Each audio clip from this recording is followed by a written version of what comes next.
विषारी दारू प्रकरणामध्ये आरोपींच्या घरावर आता कारवाई होणार आहे आणि आरोपी कर्नल सिंग विरखाच्या घरावर कारवाई होणार आहे। कारवाईबाबत पिंपरी चिंचवड मनपानं नोटीस पाठवलेली आहे आणि विषारी दारू प्रकरणातील हा आरोपी आहे कर्नल सिंग विरखा आणि त्याचं घर आता जमीनदोस्त करण्यात येणार आहे। महापालिकेनं या संदर्भातली नोटीस विरखाला बजावलेली आहे।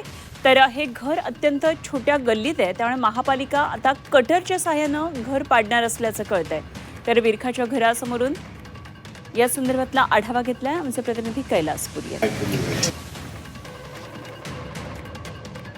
पिंपरी चिंचवड महानगरपालिकेकडून फुगेवाडी विषारी दारूकांडातील दारू पुरवठा करणाऱ्या कर्नल सिंग विरखा याच्या घराला पाडण्याची कारवाई जी आहे ती थोड्या वेळातच सुरू केली जाणार आहे। याच गल्लीतून पुढे गेल्यानंतर कर्नल सिंग विरखा याचं घर आहे। अतिशय छोटी अशी ही गल्ली आहे, त्यामुळे या ठिकाणी जेसीबी किंवा मोठी मशीन जी आहे त्याच्या साह्याने हे घर पाडता येणार नाही।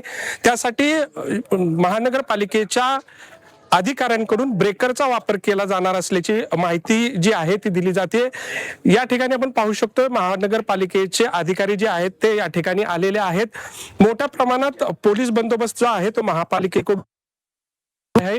एरवी ज्या पोलिसांवर हा दारू अड्ड्याकडे डोळेझाक केली होती असा आरोप होता, आता त्याच पोलिसांच्या संरक्षणामध्ये कर्नल सिंग विरखा याचं घर जे आहे ते पाडण्यात येणार आहे।